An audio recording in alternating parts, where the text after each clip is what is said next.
ہر شخص دیوانہ ہے علماء دیوبند کا، ہر شخص دیوانہ ہے علماء دیوبند کا۔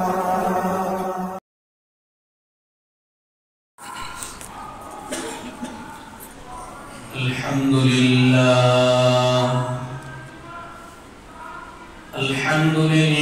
نحمده ونستعينه ونستغفره ونؤمن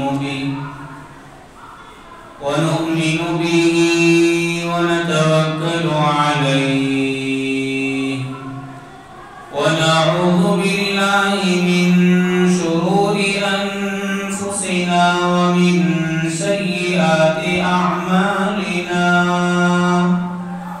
من يهده الله فلا مضل له ومن يضلل فلا هادي له، ونشهد أن لا إله إلا الله وحده لا شريك له، ونشهد أن سيدنا وسندنا ومولانا محمدا عبده ورسوله صلى الله عليه وعلى آله وأصحابه وبارك وسلم تسليما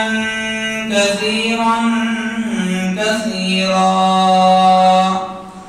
أما بعد، فقد قال الله تبارك وتعالى في القرآن المجيد: أعوذ بالله من الشيطان الرجيم، بسم الله الرحمن الرحيم،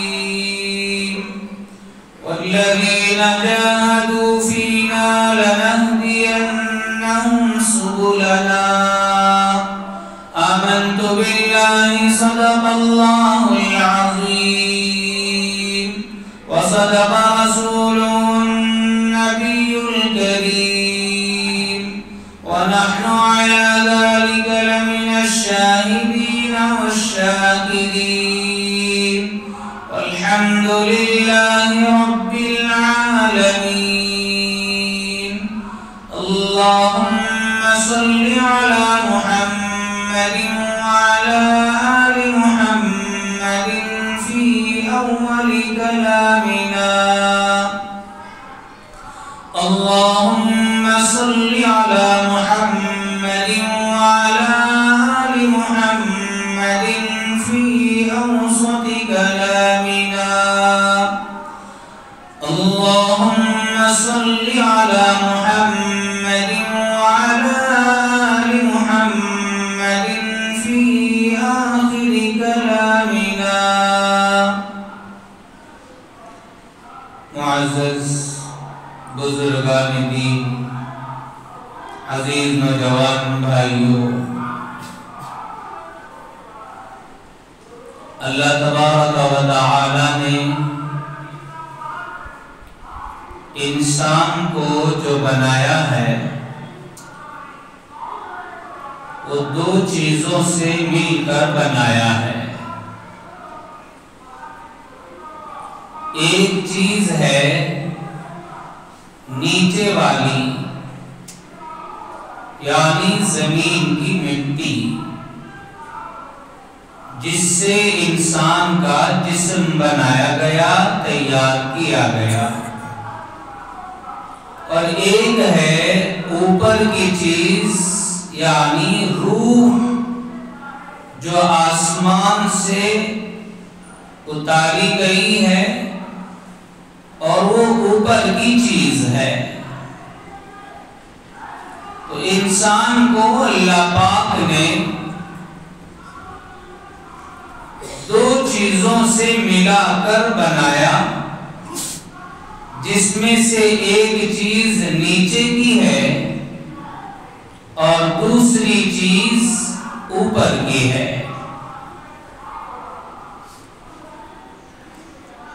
جن دو چیزوں سے ملا کر انسان کو بنایا گیا ہے، ان دونوں چیزوں کے تقاضے بھی انسان کے اندر پیدا کیے ہیں۔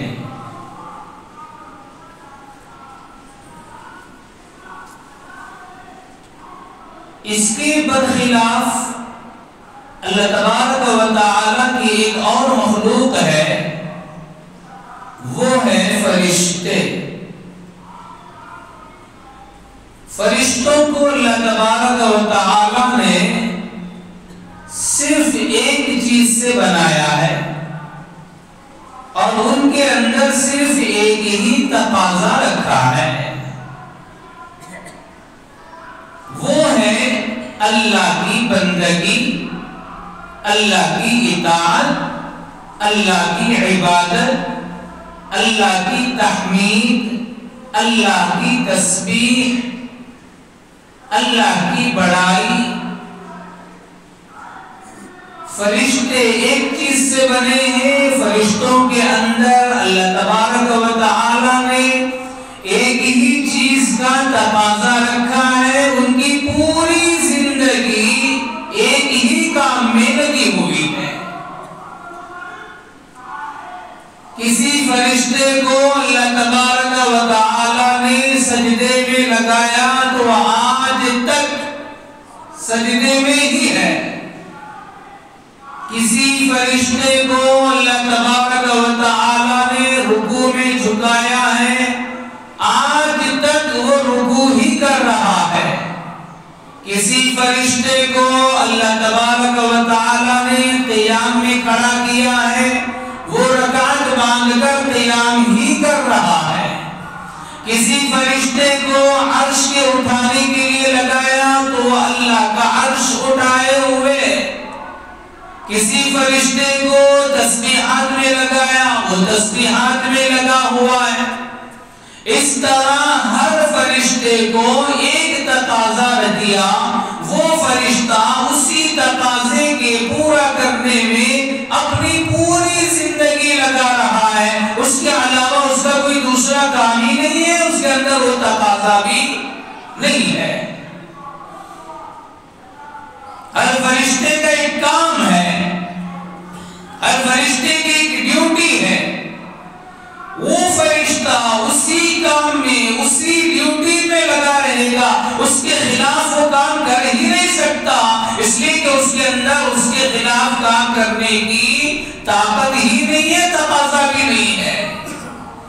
اسی کو قرآن نے کہا لا یعصون اللہ ما امرهم ویفعلون ما یؤمرون۔ فرشتے اللہ کی نافرمانی نہیں کرتے، وَيَفْعَلُونَ مَا يُؤْمَرُونَ، جس کو جو حکم دیا گیا وہ اسی پر لگے ہیں۔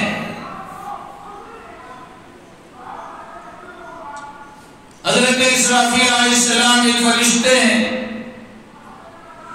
اللہ تبارک و تعالی نے ان کی ڈیوٹی لگائی ہے کہ وہ قیامت کے دن سور پھونکیں گے۔ اب جب سے یہ فرشتہ بنا، اس دن سے اس فرشتے کے سامنے سور رکھا گیا ہے، وہ سور کے سامنے اپنے منہ کو رکھے ہوئے بیٹھے ہیں اور اللہ کے سامنے ٹکٹکی نظر لگائے ہوئے، کب اللہ کا آرڈر آیا تو پھونکا، انتظار میں ہے۔ اب ان کو اس کے علاوہ دوسرا کام ہی نہیں ہے، وہ بس بیٹھے ہیں اور سور کو اپنے منہ کے پاس رکھتے ہیں، اللہ کے حکم کے انتظار میں لگے ہیں۔ ایک اور فرشتے ہیں حضرت میکائیل علیہ السلام، ان کو اللہ تبارک و تعالی نے کام دیا ہے کہ دنیا بھر میں جہاں بھی بارشیں ہوتی ہیں، بارشوں کو برسانا، اس کے لیے بادلوں کو ایک جگہ سے دوسری جگہ شفٹ کرنا، بادلوں کو ایک جگہ سے دوسری جگہ لے جانا اور اس میں پانی بھرنا اور اس کو زمین پہ برسانا، یہ حضرت میکائیل کا کام ہے، یہ اسی کام میں لگے ہیں۔ سے ہٹ کر ان کو دوسرا کام ہی نہیں ہے. ایک اور فرشتے ہیں جسے ہم سب جانتے ہیں، حضرت اسرائیل علیہ السلام، جو ہماری ٹکٹ لگاتے ہیں، ہمارا سفر کراتے ہیں اور ایسے ٹور پہ بھیجتے ہیں کہ پھر واپس ہی نہیں آئیں گے. ان کا کام ہی ٹکٹیں بنانا ہے. بہت سے لوگ ہیں جو بروکر ہیں، ٹکٹیں بناتے ہیں، بسوں کی ٹکٹ، ٹرین کی ٹکٹ، فلائٹوں کی ٹکٹ. کس کو کہاں جانا ہے؟ کسی کو دلی جانا ہے، ٹھیک ہے صاحب، دلی کی ٹکٹ بن گئی آپ کی، فلاں ڈیٹ پہ فلاں ٹائم پہ آپ کی پلین ہے. کسی کو بمبئی جانا ہے، بمبئی کی ٹکٹ بنا رہا ہے. کسی کو گجرات جانا ہے، گجرات کی ٹکٹ بن رہی ہے. کسی کو کسی اور ملک پہ جانا ہے، اس کی ملک کی ٹکٹ بن رہی ہے. یہ حضرت اسرائیل وہ فرشتے ہیں جو انسانوں کی ٹکٹ بناتے ہیں دنیا سے آخرت کی طرف جانے کی. اور کسی کی ٹکٹ آلے سے نہیں بناتے، کنفرم بٹن دبایا ٹکٹ کنفرم ہو گئی، ویٹنگ لسٹ نہیں چلے گی. ان کا کام ہی ہے دنیا بھر میں چپے چپے میں جہاں بھی انسان ہے، دوسرے مخلوقات بستے ہیں، ہر ایک کی روح کو قبض کرنا یہ حضرت اسرائیل کی ڈیوٹی ہے. وہ شروع دن سے آج تک اور قیامت تک اسی ڈیوٹی میں لگے ہوئے. ان کو اس ڈیوٹی کے علاوہ کوئی دوسرا کام ہی نہیں ہے. تو میرے بھائیوں، اللہ تبارک و تعالی نے فرشتوں کی جو مخلوق بنائی ہے وہ ایک چیز سے بنائی ہے، نور، نورانی مخلوق ہے. اور ان فرشتوں کے اندر اللہ تبارک و تعالی نے ایک ہی چیز کا تقاضا رکھا ہے، وہ اسی تقاضے کو پورا کرتے رہتے ہیں. ان کو کوئی دوسرا تقاضا ہی نہیں ہے. مگر ہم انسانوں کو اللہ تبارک و تعالی نے دو چیزوں سے ملا کے بنایا ہے. ایک نیچے کی چیز ہے مٹی، ایک اوپر کی چیز ہے روح. ان دونوں کو جوڑنے سے انسان بنتا ہے. اب یہ دونوں چیزوں کو ملا کے بنایا تو ہمارے اندر یہ دونوں چیزوں کے تقاضے بھی رکھا ہے. اب ہمارا ایک کام نہیں ہے، ہمارے دو کام ہو گئے. ہماری ایک ڈیوٹی نہیں ہے، ہماری دو ڈیوٹیاں ہو گئی. ہمارا ایک تقاضا نہیں ہے، ہمارے دو تقاضے ہو گئے. ہماری ایک ذمہ داری نہیں ہے، ہماری دو ذمہ داریاں بن گئی ہیں. کامیاب انسان وہ ہے جو دونوں کے تقاضوں کو پورا کرتا ہے. اسی پر تفصیل سے بات کرنا ہے مجھے.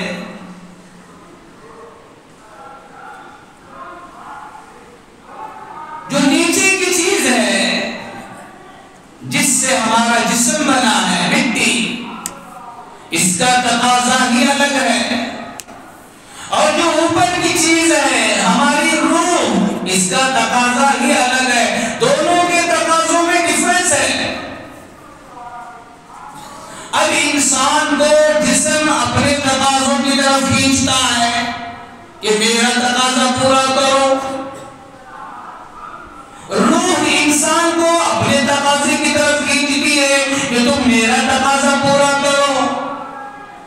یہاں آزمائش آ گئی انسان کو. اب اللہ نے دو ڈفرنس چیزیں انسان میں رکھ کر، دو ڈفرنس تقاضے انسان میں رکھ کر آزمائش میں ڈال دیا. دیکھتے ہیں کس کا تقاضا پورا کرے گا. اسی لیے انسان کے لیے ترقی کے راستے ہیں، فرشتوں کے لیے ترقی کے راستے نہیں ہیں. اس لیے کہ ان کے پاس ڈفرنس چیز ہی نہیں ہے، وہ ایک ہی کام میں لگے ہیں، ان کو ترقی ہی نہیں ہے. اتنی تسبیح پڑھیں گے اس مقام کو پہنچیں گے، اتنے سجدے کریں گے اس مقام کو پہنچیں گے. نہیں، فرشتوں کے لیے کوئی مقامات نہیں ہے، انسانوں کے لیے مقامات ہیں. انسانوں کے لیے درجات رکھے ہیں اللہ پاک نے. ولایت عقائد کا درجہ رکھا ہے، ابدال کا درجہ رکھا ہے، قطب کا درجہ رکھا ہے، صالح بننے کا درجہ رکھا ہے، ولی بننے کا درجہ رکھا ہے، کامل مسلمان بننے کا درجہ رکھا ہے۔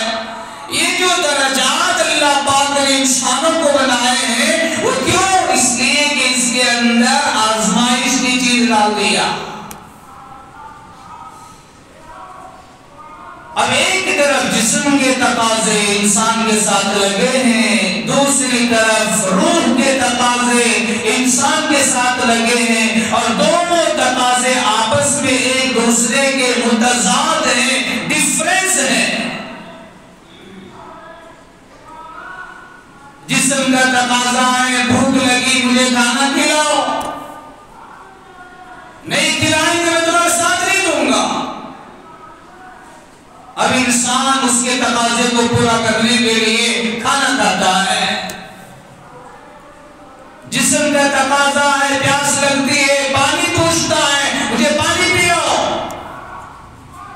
اب انسان پانی پی کر کے جسم کے تقاضے کو پورا کرتا ہے۔ جسم کا تقاضا ہے خواہشات پوری کرو، اب وہ خواہشات کو پورا کرتا ہے۔ یہ جسمانی تقاضے ہیں۔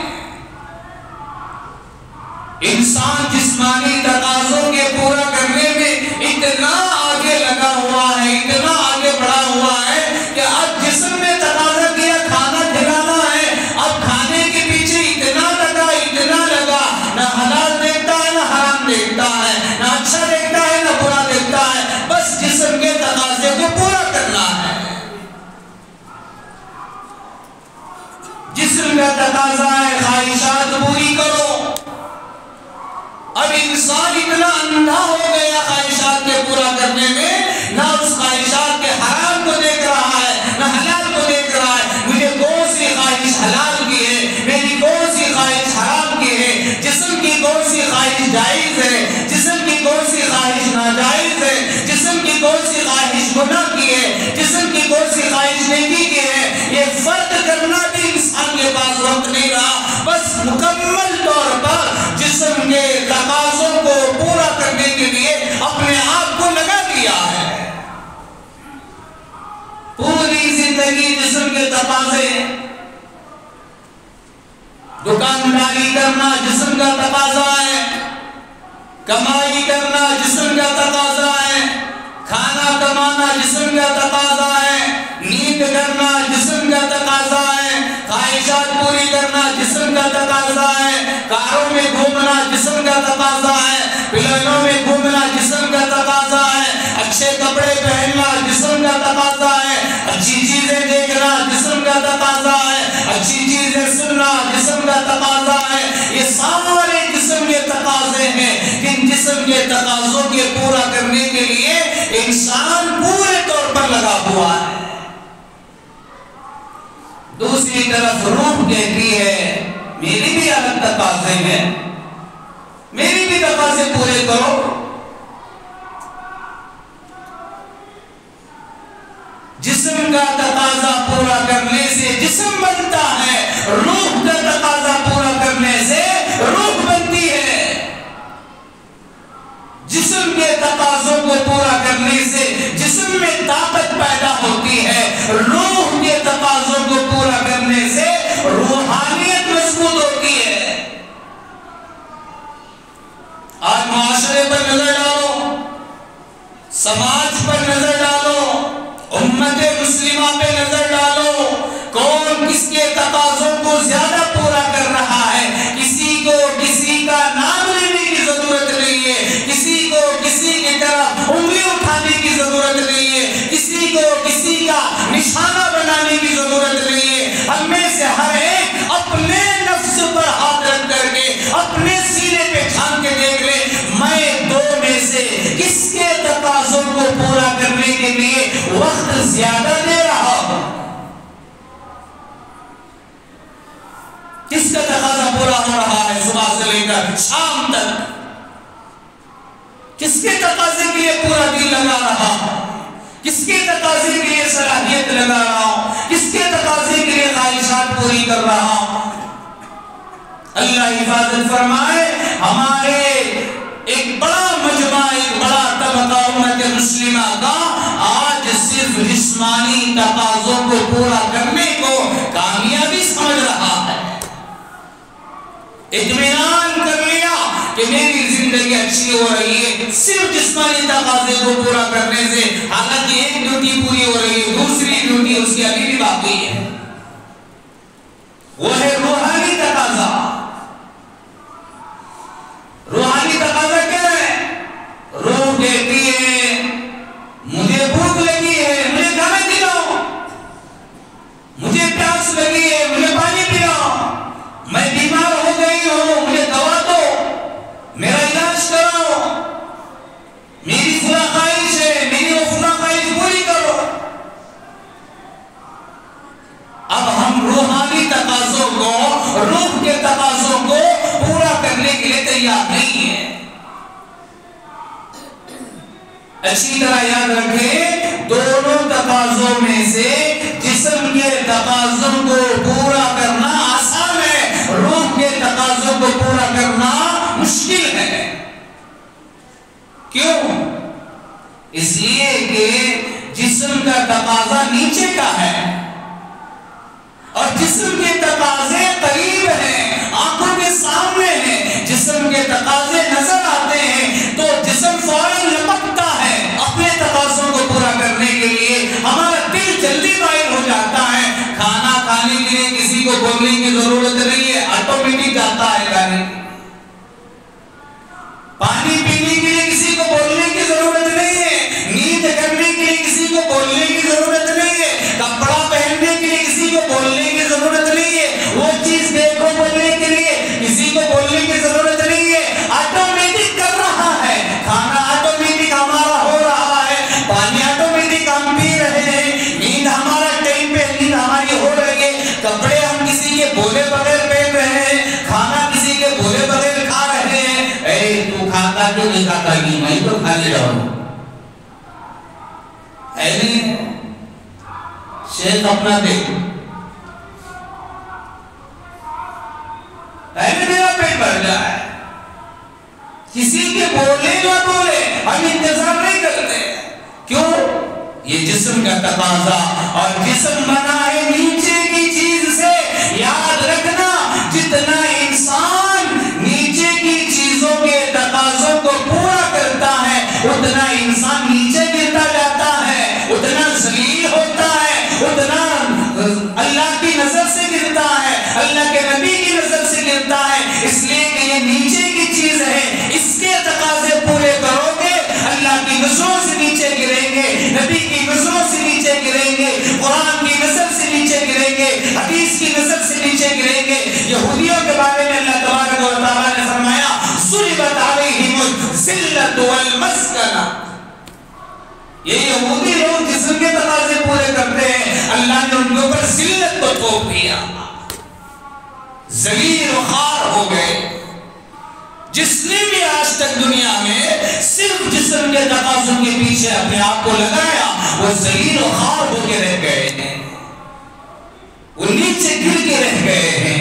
نیچے کی چیزوں کے تقاضوں کو پورا کرنے والا ہمیشہ نیچے ہی گرتا چلا جاتا ہے, ذلیل ہوتا رہتا ہے, خوار ہوتا رہتا ہے, اللہ کی نظروں سے گرتا ہے. جو روح کے تقاضوں کو پورا کرتا ہے, روح اوپر کی چیز ہے, اس کے تقاضوں کو پورا کرنے والا اوپر اڑتا رہتا ہے, اللہ کی نظر میں بلند ہوتا ہے, قرآن کی نظر میں بلند ہوتا ہے, حدیث کی نظر میں بلند ہوتا ہے, اس کی پرواز اللہ کے قریب ہوتی ہے, اس کا مقام اللہ کے نزدیک ہوتا جاتا ہے, یہ اقرب ہوتا جاتا ہے, یہ مقرب بنتا جاتا ہے. یہ مقرب بننے کے لیے کچھ سیڑھیاں ہیں, کچھ تقاضے ہیں, کچھ ذمہ داریاں ہیں, ان کو پورا کرنے سے انسان اوپر جاتا ہے.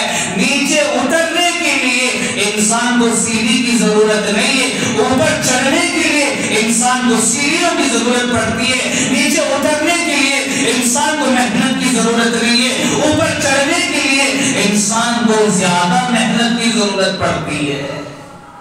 چھت سے نیچے اترنا آسان ہے یا چھت پہ چڑھنا آسان ہے؟ عقل مند لوگ بیٹھے ہیں، کون سا کام آسان ہے، کون سا کام مشکل ہے؟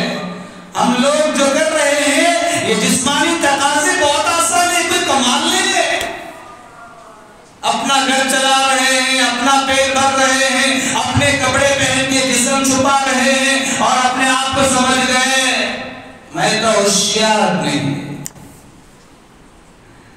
میری دکان چلا لے رہا ہوں، میرا گھر چلا لے رہا ہوں، میری ضرورت پوری کر لے رہا ہوں، میرا پیٹ میں بھر لے رہا ہوں، میری بیوی بچوں کا پیٹ میں بھر رہا ہوں، میں ایک عقل مند ہوں، میں ایک ہوشیار ہوں۔ نہیں، جسمانی تقاضوں کو پورا کرنا کمال نہیں ہے، اس کے پیچھے اتنی محنت نہیں لگ رہی۔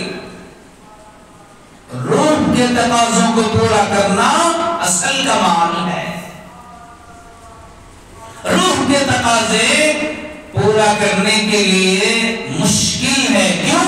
اس لیے کہ وہ اوپر کی چیز ہے، روح آسمان سے آئی ہے اور وہ ہمیں نظر نہیں آتی۔ روح کے تقاضے ہمیں نظر نہیں آتے، جسم کے تقاضے نظر آ رہے ہیں۔ پیٹ کی تقاضے، بھوک لگی، کھانا ہے، نظر آ رہا ہے، کھانا، فروٹ نظر آ رہا ہے، پھل نظر آ رہا ہے، ترکاری نظر آ رہی ہے، اناج نظر آ رہا ہے، چاول نظر آ رہا ہے، لیتے ہیں، کھاتے ہیں، جسم کا تقاضا پورا کرتے ہیں۔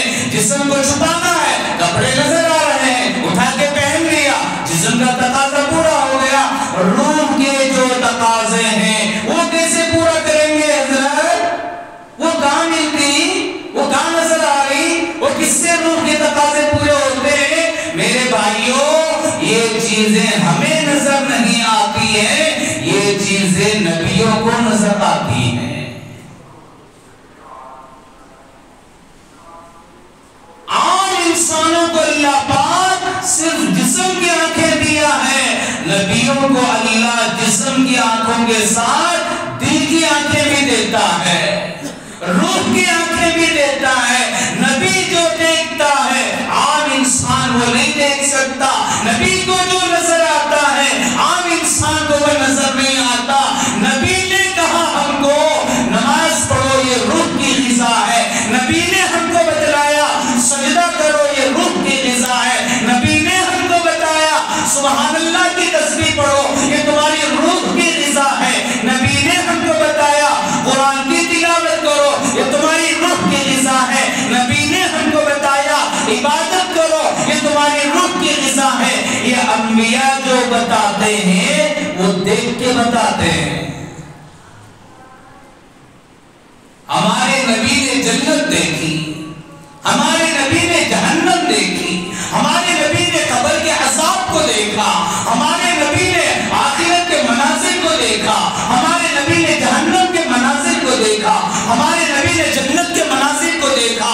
یہ ساری چیزیں دیکھ کے امت کو سبق دے رہے ہیں، یہ ہے راستہ چلنے کا، اس سے تمہاری منزل قریب ہوتی ہے، اس سے اللہ راضی ہوتا ہے، یہ کام کرنے سے تمہاری روح کو پرواز ملتی ہے، یہ کام کرنے سے تمہاری روح کو طاقت ملتی ہے، یہ کام کرنے سے تمہاری روح کو قوت ملتی ہے، یہ کام کرنے سے تمہاری روح کے اندر روحانیت بڑھتی جاتی ہے۔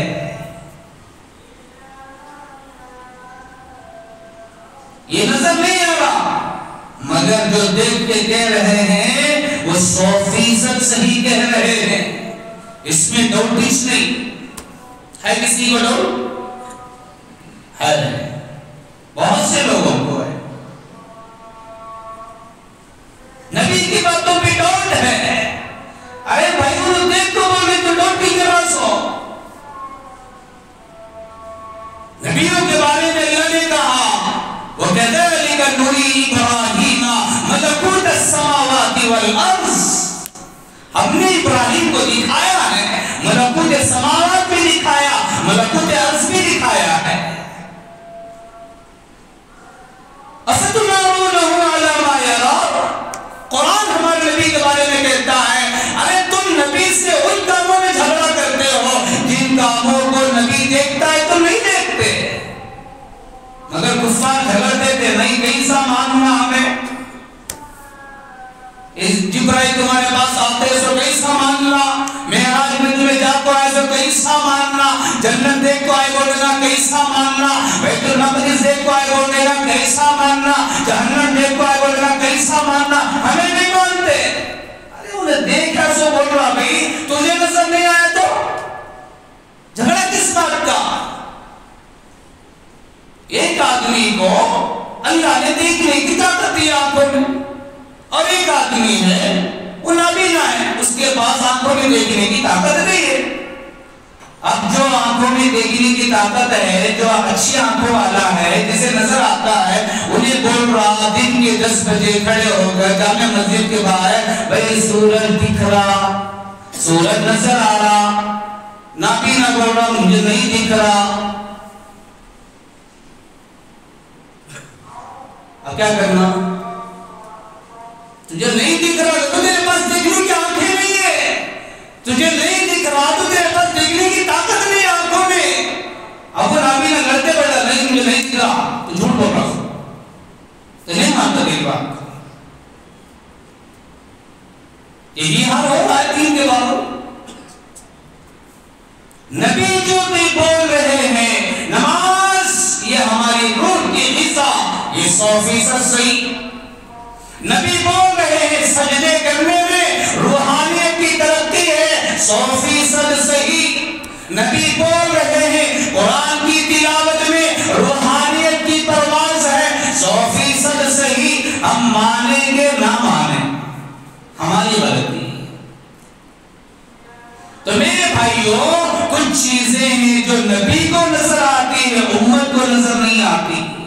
وہ نبی جو بولتے ہیں وہ دیکھ کے بولتے ہیں، امت کا کام ہے نبی کی باتوں کو آمنا صدقنا، ہم نے مانا، ہم نے صحیح سمجھ لیا آپ کی باتوں کو، سمعنا واطعنا، ہم نے سنا اطاعت کر لیا۔ یہ امت کی ذمہ داری ہے۔ تو ہمارے سامنے 2 تقاضے ہیں، ایک جسمانی تقاضے، دوسری طرف روحانی تقاضے۔ ان دونوں تقاضوں کو پورا کرنے میں ہماری کامیابی اللہ پاک نے رکھا ہے، لیکن اس میں جسمانی تقاضے پورا کرنا آسان ہے، روحانی تقاضوں کو پورا کرنا ذرا مشکل ہے، مگر محنت لگتی ہے، محنت لگانا ضروری ہے۔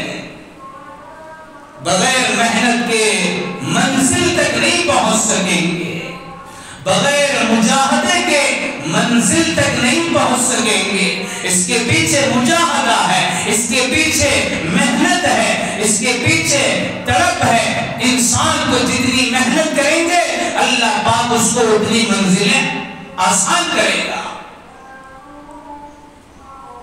حضرت مولانا شاہ ابرار الحق صاحب ہردوئی بہت بڑے اللہ والے گزرے ہیں، اللہ والوں کی ہر بات میں نصیحت ہوتی ہے، عبرت ہوتی ہے، لوگوں کے لیے ایک سبق ہوتا ہے۔ جب حضرت مولانا شاہ ابرار الحق صاحب ہردوئی رحمت اللہ علیہ بنگلور پلین کا سفر کر کے آئے، ایئرپورٹ پہ جب اترے، بنگلور کے کچھ علماء حضرت کو لینے کے لیے کار لے کر وہاں پہنچے، ایئرپورٹ سے باہر آئے، وہیں پر کھڑے کھڑے جو بنگلور کے علماء ان کو لینے کے لیے گئے تھے ان کے سامنے کہنے لگے نصیحت کرتے ہوئے، دیکھو بھائی میں پلین کا سفر کر کے آیا ہوں، یہ جو ہوائی جہاز کا سفر میں کر کے آیا ہوں، یہ ہوائی جہاز تو ایک لوہے کا ٹکڑا ہے، پلین کیا ہے؟ لکڑی کا ہے، کاغذ کا ہے، پلاسٹک کا ہے، لوہے کا ٹکڑا ہے۔ اس لوہے پر جب ایک انسان نے محنت کیا تو اس کے اندر اتنا کمال پیدا کرا دیا کہ جو کام مہینوں میں ہوتا تھا آج وہ کام دنوں میں ہو رہا ہے، اور پہلے جو کام دنوں میں ہوتا تھا اب وہ کام گھنٹوں میں ہو رہا ہے۔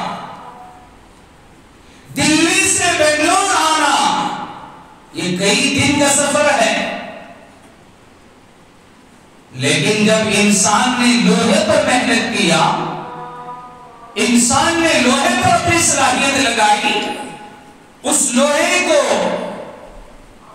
ہوا میں اڑنے والا بنایا، تو کئی دنوں کا سفر اب کئی گھنٹوں کا ہو گیا۔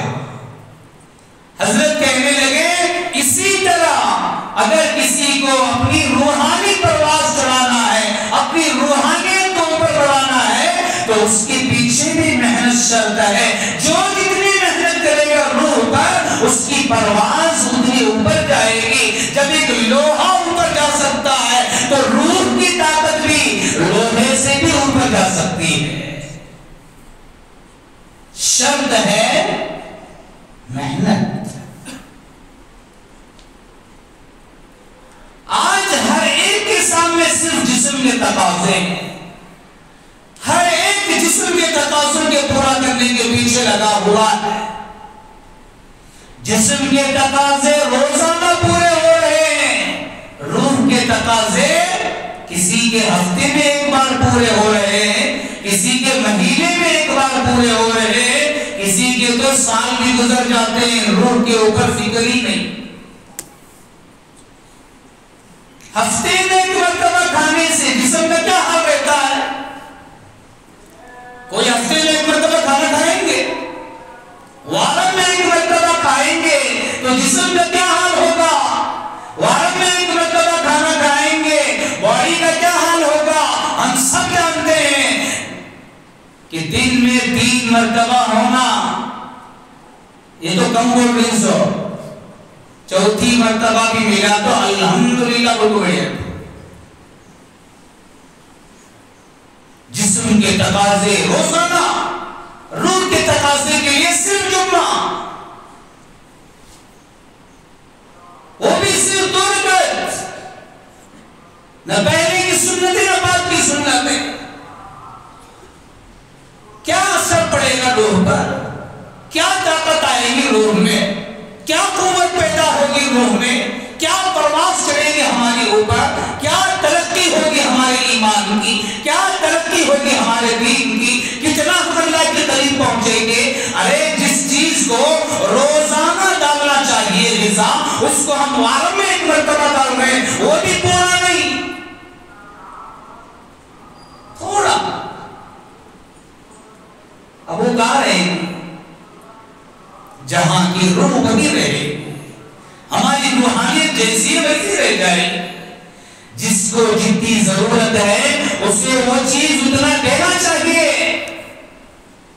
ہماری بھوک مٹانے کے لیے 20 لقمے کھانے کی ضرورت ہے، تو 20 لقمے میں سے 2 لقمے کھا کے ہاتھ دھو لیا، جسم کہے گا نہیں چلتا،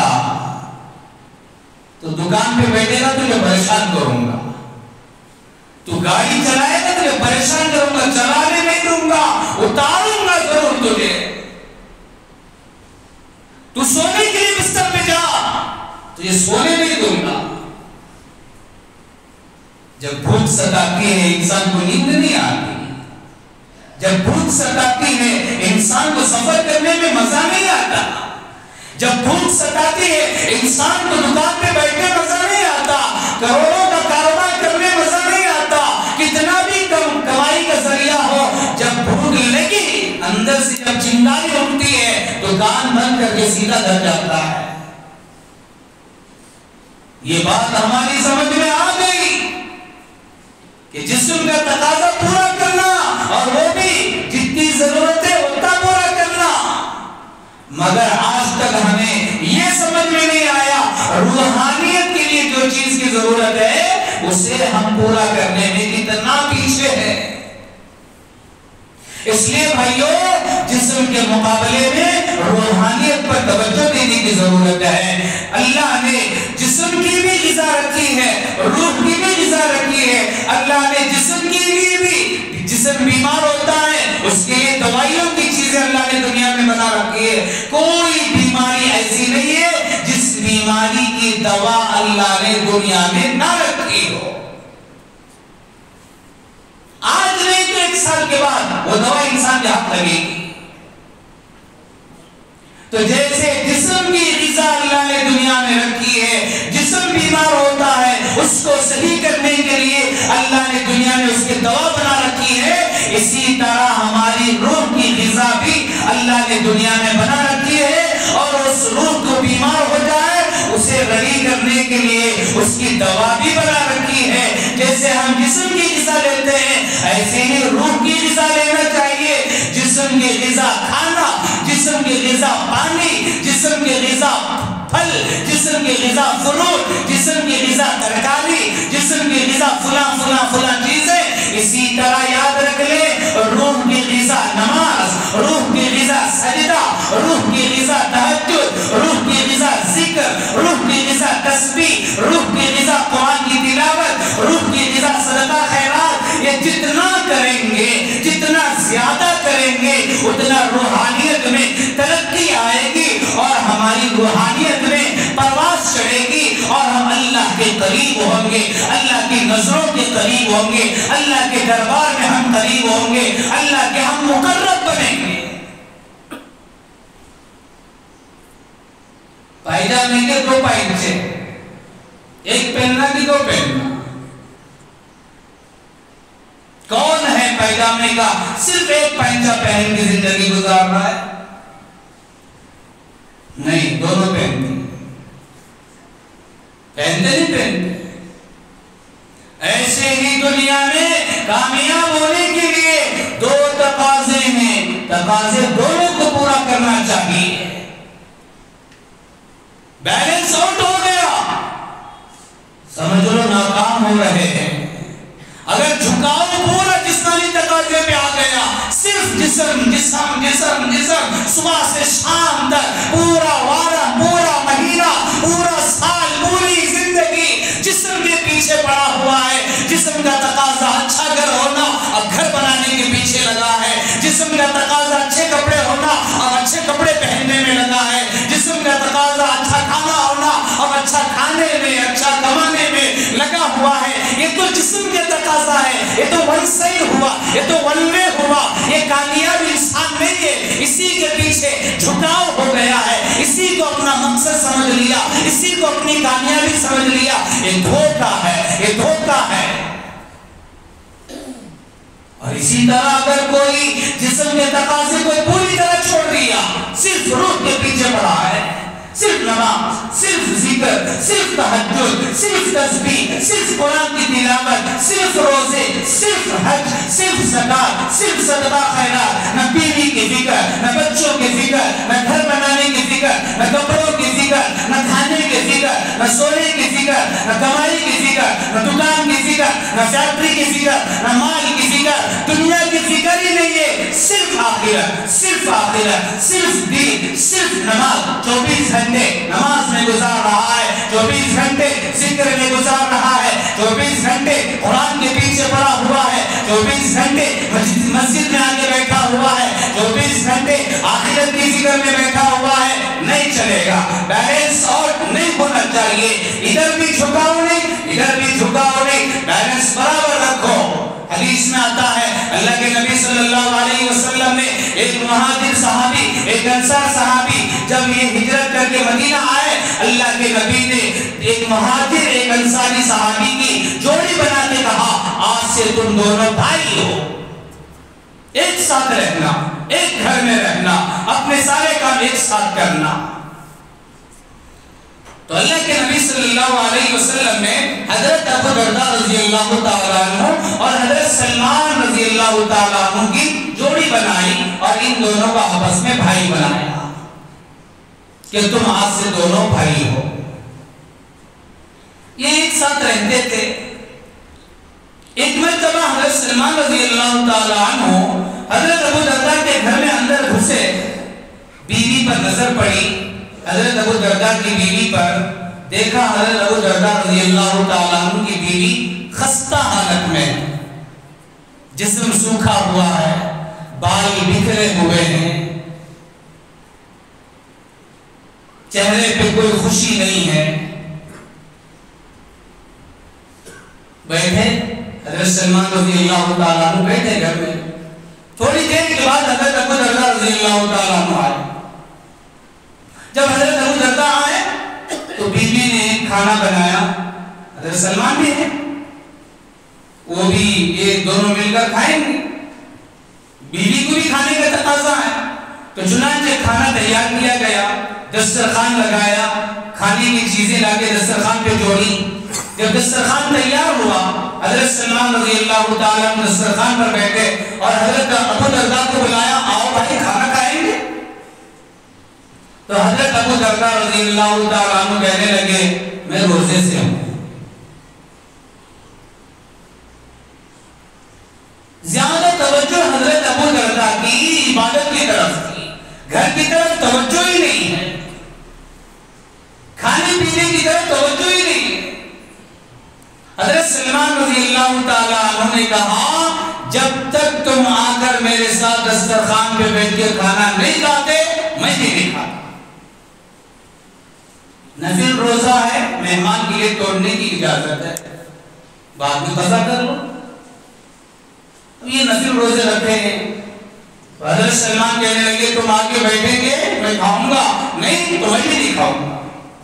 تو ان کا دل رکھنے کے لیے وہ بھی آئے، بیٹھ گئے، کھانے میں شریک ہو گئے، دونوں نے مل کر کے کھانا کھایا۔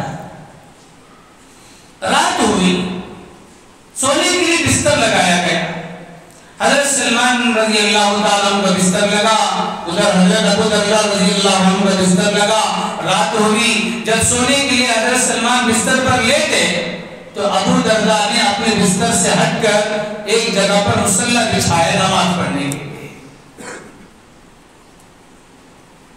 حضرت سلمان رضی اللہ عنہ نے ان کو دیکھا تو کہا مصلی اٹھا کے رکھو، بستر سونے کے لیے بچھایا ہے، سو جاؤ۔ تو ان کے کہنے پر وہ آ کے زبردستی بستر پہ لیٹے، تھوڑی دیر سونے کی ایکٹنگ کیا، جب دیکھا سلمان سو گئے، بستر سے اوڑھنا نکالا، پھر مصلی بچھا دیا۔ حضرت سلمان اٹھ گئے، دیکھا پھر مصلی بچھا رہا ہے، نہیں سو جاؤ، پھر سلایا۔ جب آدھی سی زیادہ رات کا حصہ گزرا، جب رات کا تیسرا پہر شروع ہوا جسے تہجد کا وقت کہتے ہیں، جب حضرت سلمان رضی اللہ تعالیٰ عنہ نے کہا اب اٹھو مصلی بچھا کے کھڑے ہو جاؤ، مصلی بچھا کے کھڑے ہوئے اور تہجد کی نماز پڑھی۔ نماز سے فارغ ہونے کے بعد حضرت سلمان رضی اللہ عنہ نے حضرت ابو درداء کو بٹھا کے کہا إِنَّ لِرَبِّكَ عَلَيْكَ حَقٌّ وَلِنَفْسِكَ عَلَيْكَ حَقٌّ وَلِأَهْلِكَ عَلَيْكَ حَقٌّ فَأْتِ كُلَّ ذِي حَقٍّ حَقَّهُ۔ اے ابو درداء کان کھول کر کے سن لو، تمہارے اوپر تمہارے رب کا بھی حق ہے، تمہارے اوپر تمہارے نفس کا بھی حق ہے، تمہارے اوپر تمہاری بیوی کا بھی حق ہے، سب کا حق ادا کرو۔ یہ کیا ایک چیز کو پکڑ لیا دوسری چیز کو پوری طرح چھوڑ دیا؟ یہ دین نہیں ہے، یہ دین کی تعلیم نہیں ہے، یہ دین نہیں سکھاتا ہے کہ ایک کو پکڑا دوسرے کو چھوڑ دیا۔ رب کا بھی حق ادا کرنا ہے، نفس کا بھی حق ادا کرنا ہے، بیوی بچوں کا بھی حق ادا کرنا ہے، سب کے حقوق ادا کرو، یہ دین سکھاتا ہے۔ حضرت ابو درداء کو سمجھ میں نہیں آئی باتیں، انہوں کیا مجھے زبردستی پکڑ کو سلاتا رہے، زبردستی پکڑ کو روزہ توڑ کو کھانے میں دسترخوان پہ بٹھا رہے، میری سمجھ میں نہیں آ رہا یہ کیا ایسا مسلط ہو گئے۔ سیدھا اللہ کے نبی کے دربار میں صبح ہوتی ہی حاضر ہو گئے اور جا کے اللہ کے نبی صلی اللہ علیہ وسلم سے پورا واقعہ سنایا۔ یا رسول اللہ سلمان نے میرے ساتھ یہ معاملہ کیا ہے۔ اللہ کے نبی نے سنا تو فرمایا سلمان سچ کہتا ہے، یہی تو دین ہے۔ تو آج ہم نے بیلنس آؤٹ کر لیا، جسم کے تقاضے کے پیچھے لگے تو پوری طرح لگ گئے، نہ نماز، نہ روزہ، نہ تہجد، نہ قرآن، نہ ذکر، نہ سبحان اللہ بولنے کی فکر، نہ ایک درود پڑھنے کی توفیق ہے، نہ استغفار کرنے کے ہمارے پاس وقت ہے، نہ مسجد میں آنے کے لیے وقت ہے، نہ مسجد میں بیٹھنے کے لیے وقت ہے، نہ فرائض پورا کرنے کے لیے وقت ہے۔ بھائیو یہ خطرہ ہے، یہ خطرہ ہے، یہ اور صرف جسمانی تقاضوں کے پیچھے پڑ گئے. اس لیے ہمیں جسمانی تقاضوں کے ساتھ ساتھ روحانی تقاضوں کے پورا کرنے کے لیے فکر کرنا چاہیے، اور روحانی تقاضوں کو پورا کرنے کے لیے مجاہدہ کرنا ہے، محنت کرنا پڑے گا. بغیر محنت کے اوپر کسی کی چڑھائی نہیں ہوگی، بغیر محنت کے کسی کا مقام بلند نہیں ہوگا، بغیر محنت کے کسی کا مرتبہ اللہ کے نظر میں بلند نہیں ہوگا. مجاہدے کی ضرورت ہے. علماء نے لکھا ہے مجاہدوں میں 4 کام کرنا پڑتا ہے، تب جا کر کے روحانیت میں مضبوطی آتی ہے، روحانیت میں طاقت پیدا ہوتی ہے، روحانیت میں قوت پیدا ہوتی ہے. مجاہدے میں سب سے پہلا کام تقلیل کلام، کم بولنا. بہت مشکل کام ہے یہ، کم بولنا بہت مشکل کام ہے. زبان کو کنٹرول میں رکھنا بہت مشکل ہے. بات کرنا بہت آسان ہے، خاموش رہنا بہت مشکل ہے. آج لوگوں نے بات کرنے کو کمال سمجھ لیا. جو جتنی زیادہ باتیں کرتا ہے اس سے لوگ کہتے ہیں بہت اچھا انسان ہے، بہت ایکٹیو انسان ہے، بہت فارورڈ انسان ہے. کیا باتیں کرتا ہے. باتیں زیادہ کرنا کمال نہیں ہے. آج تو ہم قوال بن گئے. قوال کے معنی زیادہ باتیں کرنے والا، حد سے زیادہ. ضرورت کی بھی باتیں، ضرورت نہیں سو بھی باتیں، کام کی بھی باتیں، بیکار کی بھی باتیں. وقت گھنٹوں گھنٹوں گزر رہا ہے باتوں میں، نہ دین کا فائدہ نہ دنیا کا فائدہ. مجلسیں لگی ہے، گھنٹوں گھنٹوں باتیں ہو رہی ہے. یہ باتوں کا زیادہ کرنا یہ کمال نہیں ہے، باتوں کا کم کرنا. جتنی بات کم کریں گے اتنی روحانیت میں مضبوطی آئے گی، اتنی روحانیت میں طاقت آئے گی. قوال نہیں بننا ہے، فعال بننا ہے. زیادہ بات نہیں کرنا، زیادہ کام کرنا ہے. قوال زیادہ باتیں کرنے والا، اسی سے قوالی. قوال کے ایک لفظی معنی ہے زیادہ باتیں کرنے والا، اور ایک اصطلاحی معنی ہے زیادہ گانے والا. اسی کو قوال کہتے ہیں جو رات میں بٹھاتے ہیں نا. 11 بجے شروع کیا 5 بجے تک چلتا ہے. کیا بول رہا اسے نہیں معلوم. یہ جتنے بھی بولتا ہے رات بھر، صبح میں یہ بھی عمل نہیں رہتا اس کی زندگی. اس کا کام سے بولنا ہے.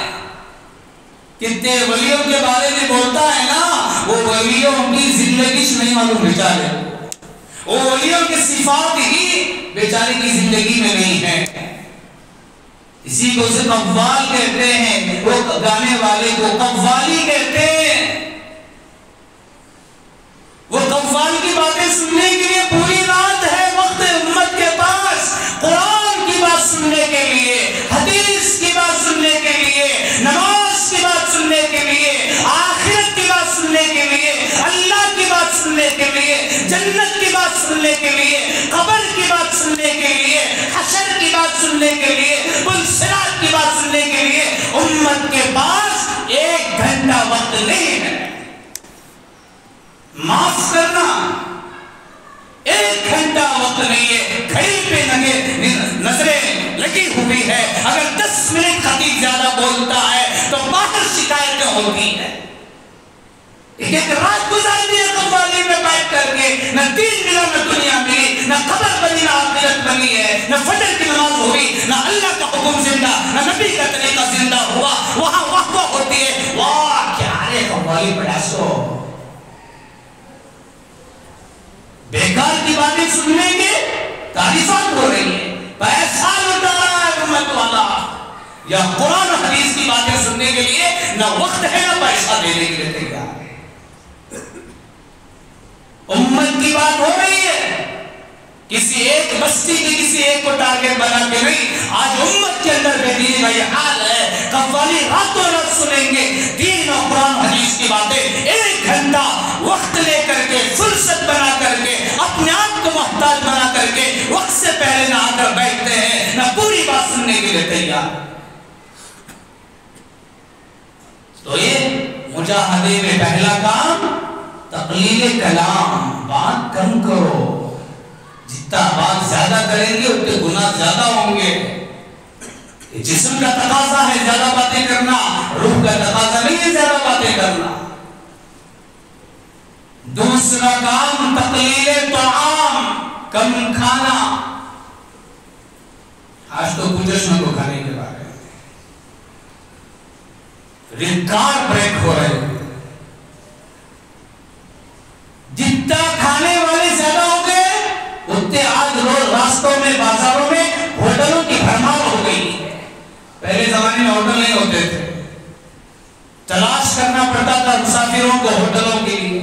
آج ایک ایک راستے میں ایک ایک طرف 10-10 ہوٹلیں مل جائیں گے. کیوں؟ کھانے والے زیادہ ہو گئے.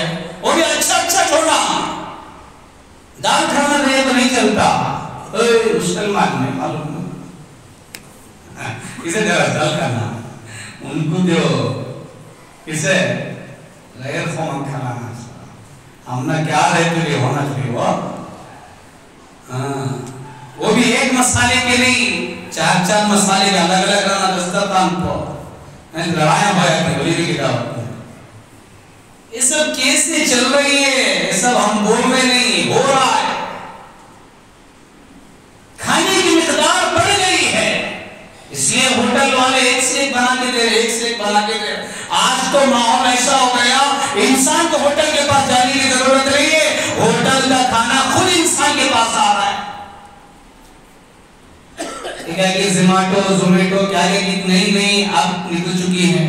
آرڈر کرو فون پہ, سیدھا تمہارے گھر پہ آ کے بٹن دبائے گا. بریانی حاضر ہے اہتمام, کباب حاضر ہے اہتمام, پھال حاضر ہے اہتمام. بیٹھی جگہ.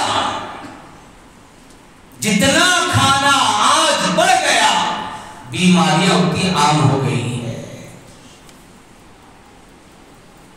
انڈونیشیا کی کارگزاری ابھی مرکز میں آئی, سلطان شاہ میں. کرناٹک کی جماعت انڈونیشیا میں کام کر کے آئی ہے. وہاں کے حالات جماعت نے سنائے کہ وہاں انڈونیشیا میں 80 سال کی عمر کا بوڑھا آدمی پہاڑ چڑھ رہا ہے. 80 سال کے بوڑھے آدمی مسجدوں میں ایک بھی کرسی نہیں نماز پڑھنے کے لیے, کھڑے ہو کر کے نمازیں پڑھ رہے ہیں وہاں کے لوگ. وہ بھی 80 سال کے 70 سال کے بوڑھے آدمی. یہاں کے لوگوں کو پریشان, یہاں تو 50 سال ہوتے ہی چلا پکڑ لگے, 50 سال ہوتے ہی پیدل چلنا مشکل ہوگا. کیا وجہ رہیں گی؟ کیا کھاتے رہیں گے یہ لوگ؟ ہمیں بھی پوچھ لینا تھا. جا کر انڈونیشیا کے لوگوں سے پوچھا, ارے بھائی تم 80 سال کے ہو, ایسا پہاڑا چڑھ رہی جیسا جوان چڑھتا ہے, کھڑے ہو کر نمازیں پڑھ رہی, چیئروں کا سسٹم تمہارے مسجد میں نہیں ہے, آخر وجہ کیا ہے؟ یہ جو طاقت و صحت ہے تمہارے پاس, اس کی وجہ کیا ہے؟ تو وہاں کے مقامی لوگوں نے بتایا کہ ہم کھاتے ہی نہیں, ملتا ہے کھا لیتے ہیں, نہیں ملتا ہے ایسے ہی رہ جاتے ہیں. جتنا کھانا کم اتنا جسم میں طاقت. تو تقلیل طعام, کھانا زیادہ ہوگا جسم میں سستی آئے گی.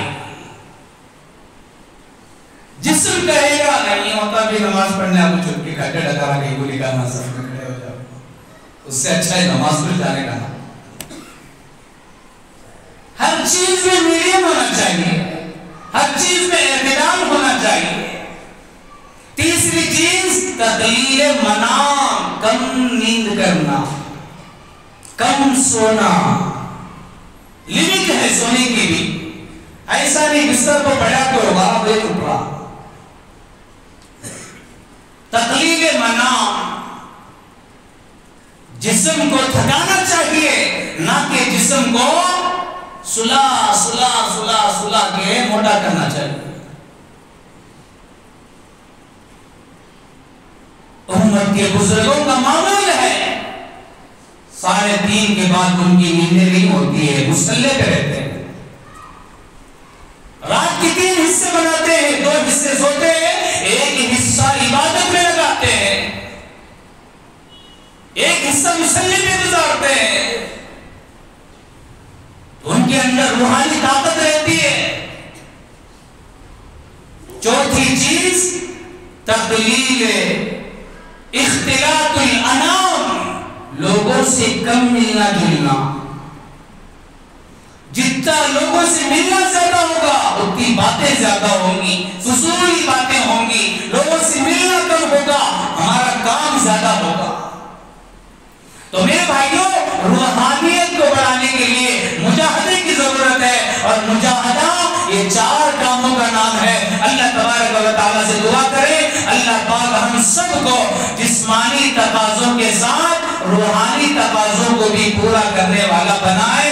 اللہ پاک ہم سب کو روحانی طاقت میں اضافہ کرنے کی توفیق عطا فرمائے. آمین. وما علینا الا البلاغ.